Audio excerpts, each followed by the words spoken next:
Menuntut ilmu adalah sesuatu hal yang luar biasa. Kalau kita buka lembaran-lembaran Al-Quran, kalau kita teliti ayat-ayat demi ayat dari kalamur Rahman, kita tidak akan mendapatkan Allah Subhanahu wa taala menyuruh nabinya sallallahu alaihi wasallam untuk meminta apapun kecuali satu permintaan. Dalam kata lain adalah satu-satunya ayat Al-Quran yang berisikan perintah kepada Nabi SAW untuk meminta tambahan hanyalah perintah untuk minta tambahan ilmu.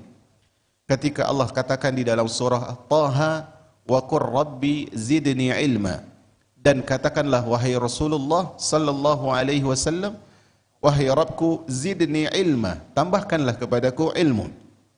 Satu-satu perintah yang Allah perintahkan kepada nabinya untuk meminta adalah meminta tambahan ilmu. Karena itu umat al-Islam yang Allah muliakan, seandainya ini, tetapi sekarang Allah telah mudahkan untuk kita, tetapi seandainya kita tidak bisa mendapatkan ilmu kecuali dengan mengemis, maka hal itu harus kita lakukan. Kalau seandainya kita tidak bisa mendapatkan ilmu kecuali dengan mengemis, maka hal itu harus kita lakukan. Mengemis, meminta rezeki dan sebagainya adalah sikap yang kurang baik di dalam Islam. Tetapi ketika yang kita minta adalah ilmu, maka itu adalah kebajikan.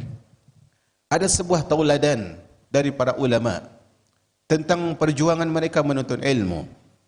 Sebuah kisah yang terjadi di masa Imam Ahmad rahimahur rahman. Ada seorang ulama bernama Baqiyu ibnu Makhlad. Baqiyu ibnu Makhlad, seorang ulama. Dia adalah seorang ulama yang memiliki musnad yang terbesar di dalam sejarah Islam. Seorang ulama dari Andalus. Baqi ibnu Makhlad. Terdengar oleh beliau nama besar Imam Ahmad rahimahur rahman. Semua saat itu yang paling masyhur adalah Imam Ahmad. Banyak para ulama, tetapi yang masyhur di zaman itu khususnya ulama hadis adalah Imam Ahmad rahimahur rahman. Maka Baqiyu ibnu Makhlad pergi dari Andalusia ke Irak, ke Baghdad, ibu kota Irak, ke Baghdad. Maka saat itu beliau ketika berangkat tidak tahu bahwasanya Imam Ahmad sedang tidak diperbolehkan oleh khalifah untuk mengajar di masjid. Karena saat itu di masa Imam Ahmad ada fitnah khalqil Quran, fitnah yang mengatakan bahwa Al-Quran adalah makhluk, dan kita tahu bahwa Al-Quran bukan makhluk, tapi Al-Quran adalah kalamullah.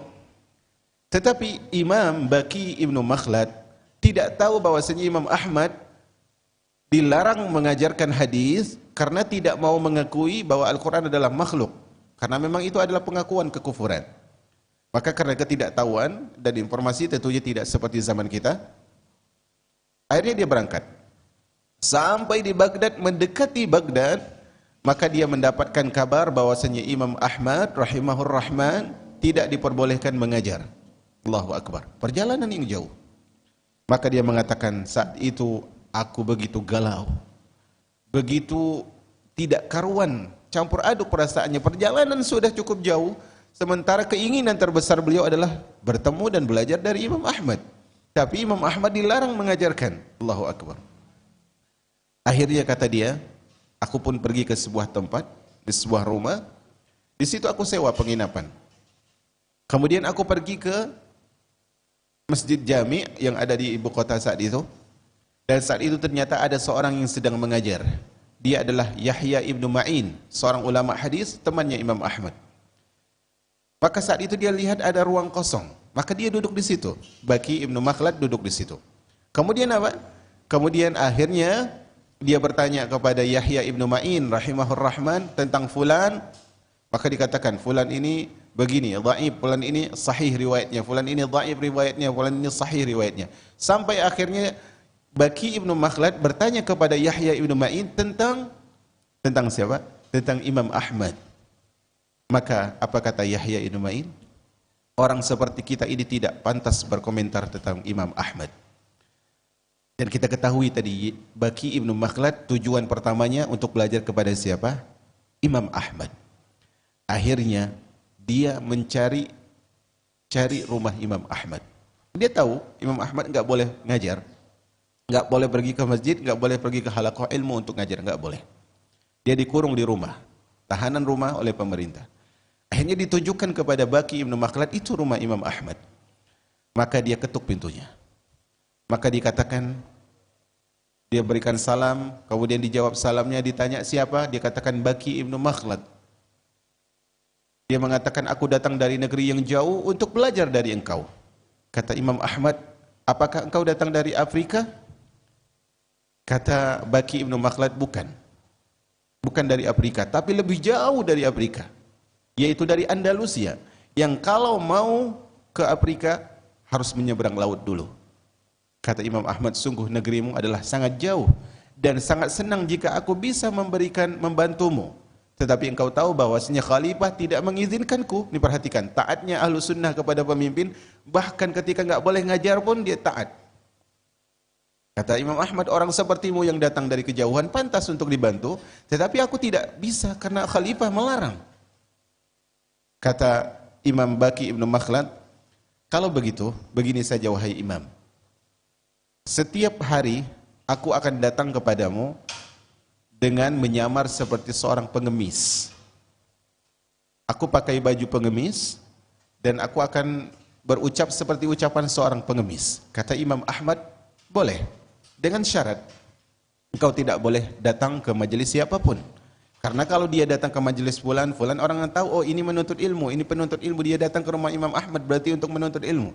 Kata dia, baiklah. Akhirnya kata Baqi ibnu Makhlad, maka aku cari pakaian pengemis, aku tutup kepalaku, dan tintaku dan kertasku itu aku letakkan di mana? Di dalam lengan baju. Kemudian apa? Kemudian ketika esoknya kata ketika dia datang kata Imam Baqi bin Makhlad, al-ajru rahimakallah. Semoga Allah memberikan pahala kepadamu, semoga Allah merahmatimu. Siapakah yang mau pahala, semoga Allah merahmatimu. Al-ajru rahimakallah itu ucapan yang biasa diucapkan pengemis. Akhirnya Imam Ahmad buka pintunya, kemudian dituliskanlah hadis.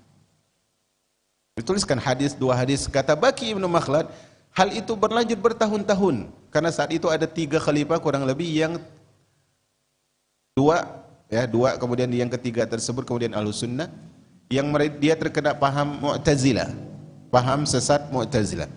Kata dia, bertahun-tahun aku lakukan itu. Maka ketika khalifah sudah berganti kepada Al-Mutawakkil, dia adalah Ahlussunnah, Imam Ahmad dibolehkan lagi untuk mengajar. Nah, suatu hari ketika Imam Ahmad mengajar, kata Imam Ahmad, wahai murid-muridku, kalian bukanlah penuntut ilmu sejati. Penuntut ilmu sejati ini Baqi ibnu Makhlad. Subhanallah. Dia rela setiap hari menyamar seperti pengemis untuk mendapatkan ilmu. Makanya saudari-saudariku umat al-Islam yang dirahmati oleh Allah Azza wa Jal, kemarin kita sebutkan ucapan Umar ibnu Abdul Aziz rahimahur rahman. Kata beliau, pelajarilah oleh kalian ilmu, karena ilmu itu adalah hiasan bagi orang yang kaya dan dia adalah penolong bagi orang yang fakir. Semoga ini menjadi motivasi bagi kita di dalam terus belajar agama Allah Azza wa Jal.